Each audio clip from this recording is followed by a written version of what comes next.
Dulu kita kayaknya makin pungut sampah tiap Jumat, makin dia kotor Jumat depan. Ini atau apalagi kota pungut.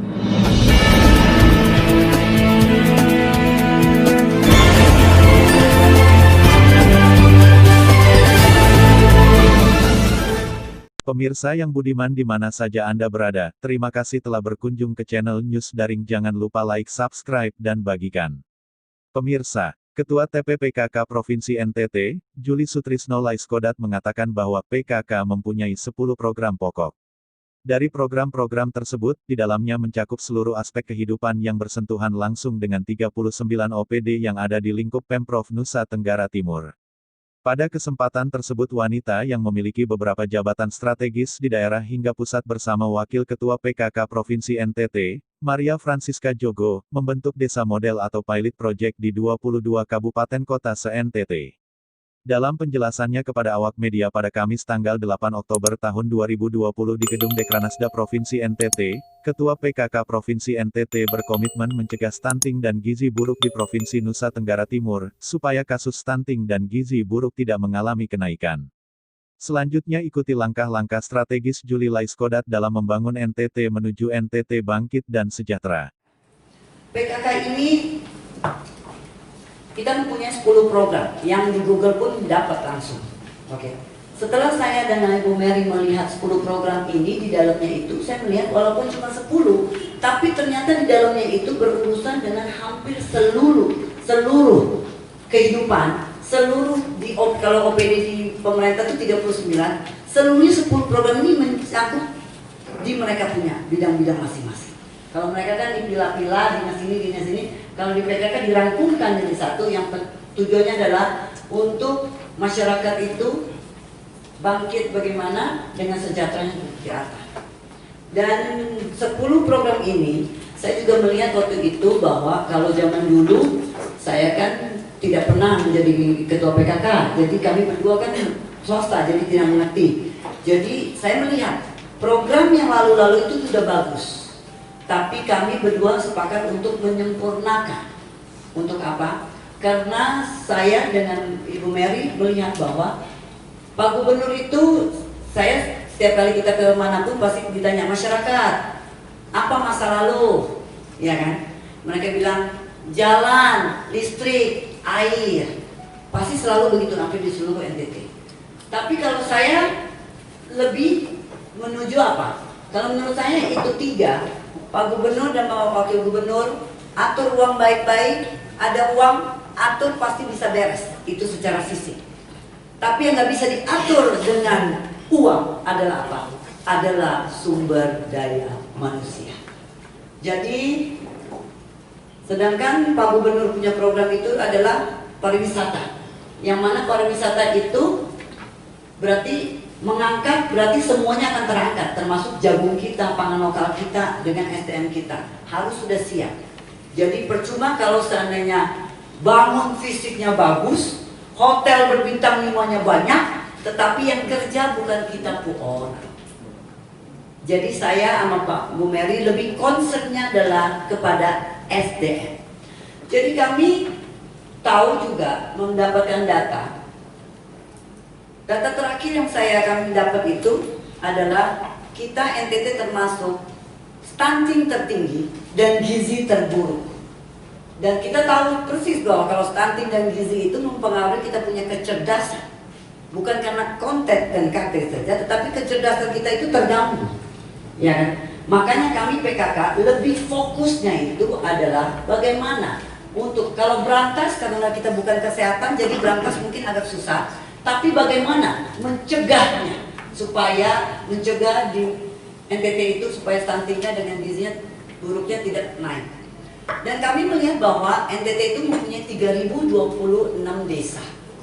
Nggak mungkin program itu dalam 5 tahun atau dalam 1 tahun, ya kan? Seluruh desa kita mau bikin langsung begitu. Kita bukan Tuhan, ya kan? Jadi kami sepakat di PKK ini kami mau bikin yang namanya desa model. Pilot project, menjadikan itu desa model sempurna.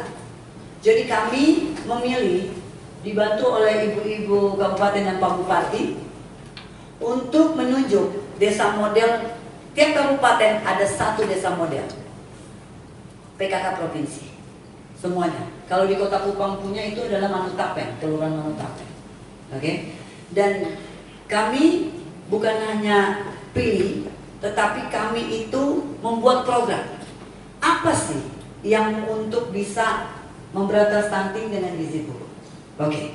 Jadi di program kami PKK adalah, puji Tuhan kami tahun 2020 karena program kami presentasikan, terus puji Tuhan dapat anggaran kami itu 30 miliar 2020 ini, ya kan, PKK. Yang dulu mungkin 10 kali lipat kali ya saya sekarang, atau 20 kali lipat saya nggak tahu ya kan. Jadi anggaran itu, tapi di anggaran segitu banyak tidak ada satu helai manusia di PKK itu yang jalan dinas, nggak ada. Kami semua itu adalah anggaran fasilitas. Untuk apa? Untuk memberantas itu. Karena gini, ini mohon maaf ya, saya melihat bahwa semua orang membahas tentang bagaimana memberantas stunting, tapi habis dibahas sah, tapi pelaksanaan eksekusinya tidak ada. Ini mohon maaf.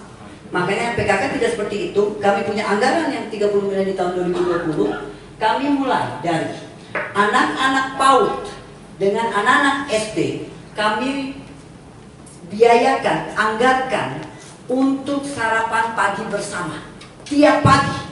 Selama dia setahun penuh di situ, dia akan sarapan bersama terus. Oke. Gizinya sudah kami minta ahli gizi. Di dalamnya itu wajib ada yang seperti kelor, ikan. Supaya apa? Kelor gizinya, dan kita terbaik di dunia. Dia gizinya 17 kali lipat dari susu, ya kan? Ikan untuk kita punya otak itu, anak-anak kita lebih cerdas. Jadi tiap hari itu ada bergantian menu untuk sarapan bersama. Oke. Dan kalau sarapan bersama tadi itu baru bangkit. Pak Gubernur perintah kami bahwa bikin program itu tidak boleh sekedar satu unsur. Karena dia punya slogannya adalah bangkit dan sejahtera. Berarti harus 2 unsur. Dari sarapan bersama itu, anak-anak saya sehat, tetapi dananya yang kami pakai untuk bisa dipakai yang masak itu adalah ibu-ibu PKK di tempat itu. Jadi perputaran ekonominya, anak kita sehat, tapi perputaran ekonominya pun dapat. Oke, seperti itu. Jadi itulah satu program yang bangkit sejahtera dapat. Yang berikut, karena setahu saya stunting dan gizi, stunting itu nggak bisa yang namanya cuman 1000 hari pertama atau cuman sekali generasi yang ini saja. Itu tidak bisa. Dia harus siklus kemanusiaan. Oke. Yang berikut adalah program di PKK kami itu ada yang namanya kami SMP, SMA di desa model itu. Kami memberikan namanya vitamin yang untuk remaja putri, yang mana suatu saat ini remaja putri dia akan hamil dan dia akan melahirkan, supaya tubuh dia ini udah siap dengan itu untuk bisa melahirkan bayi yang sehat. Jadi kami cekokin, saya pakai kata-kata cekokin karena biasanya kita kasih kalau mau pulang, dia son makan, ya kan? Jadi kita cekokin, didampingi oleh dinas kesehatan. Di luar dari itu, kami punya anggaran itu juga di PKK, ada yang untuk pencegahan stunting gizi buruk ini adalah ibu-ibu setelah ini anak-anak remaja dia hamil, ya kan? Ibu-ibu hamil otomatis bukan hanya tunggu lahir baru kita atur bayinya, tapi dari dalam kandungannya. Jadi kami juga udah anggarkan, ada anggarannya yang mana juga ibu-ibu PKK yang bikin uangnya di situ. Untuk mereka asupan tambahannya untuk ibu-ibu hamil.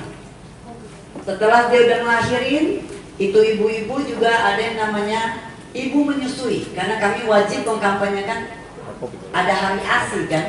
Jadi kami wajib mengkampanyekan 6 bulan itu wajib ASI. Karena itu adalah haknya anak-anak. Oke. Jadi kami mempunyai asupan tambahan untuk ibu hamil dan ibu menyusui.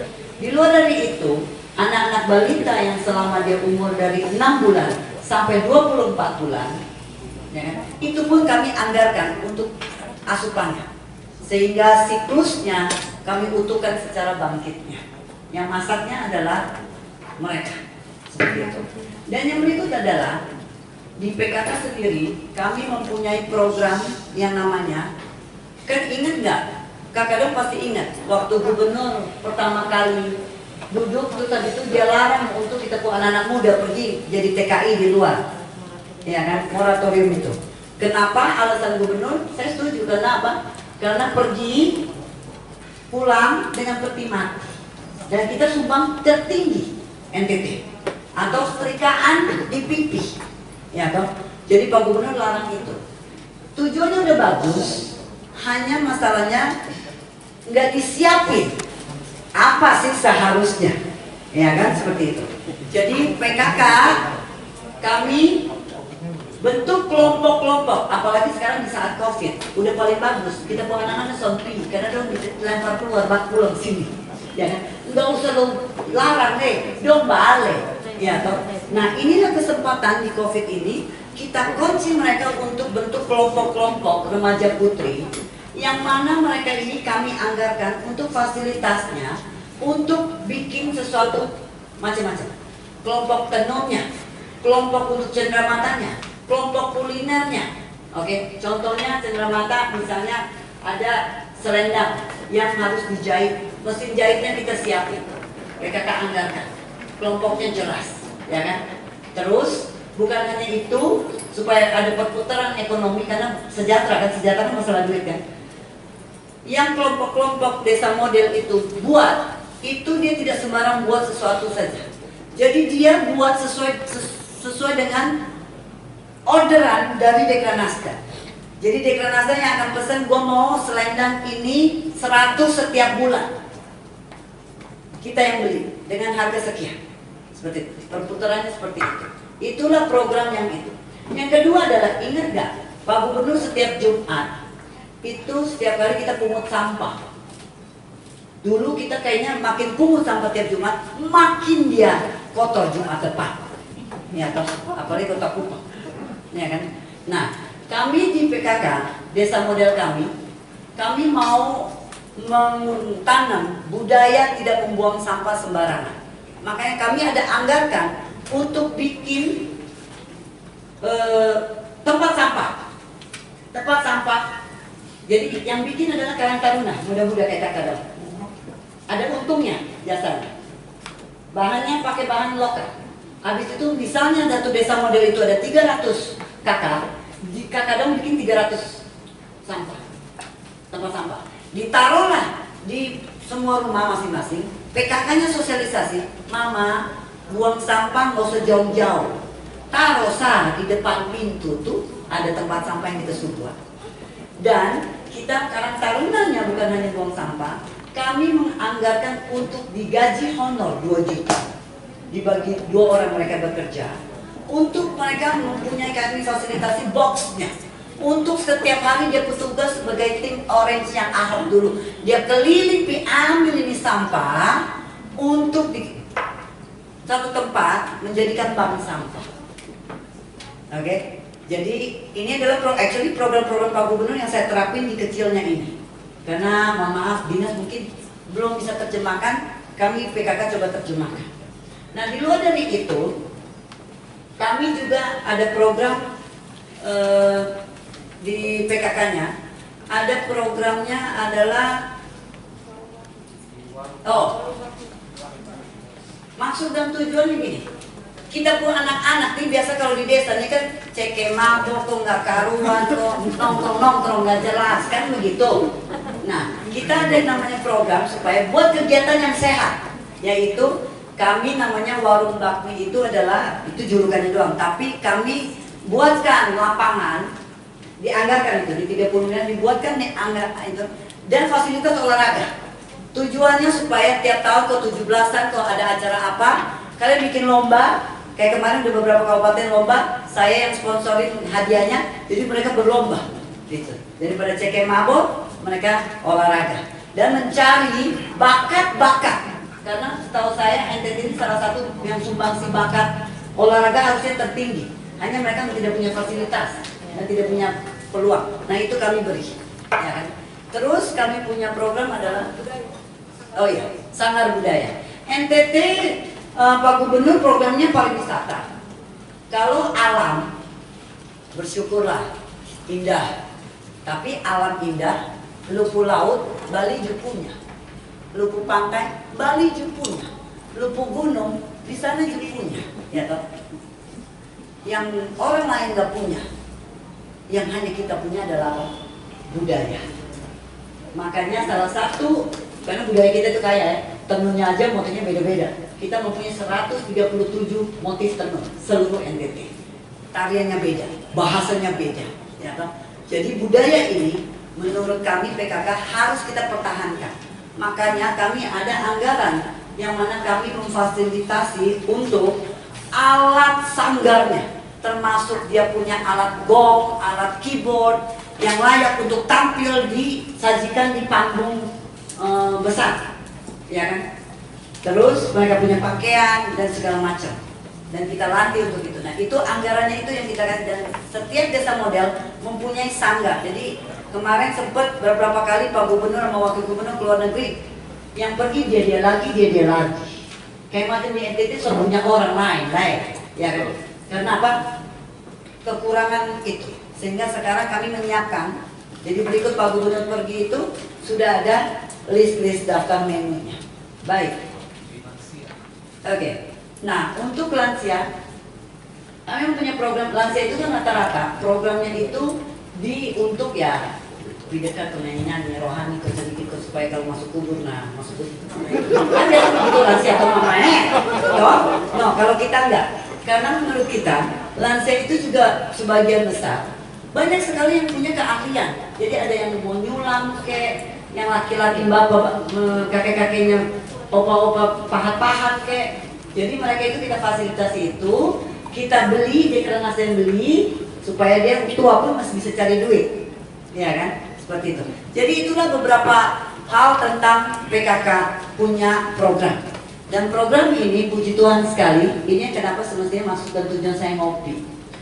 Tujuannya adalah mau kasih tahu di seluruh Indonesia belum ada PKK-nya yang ter-ISO. ISO 9000 2015.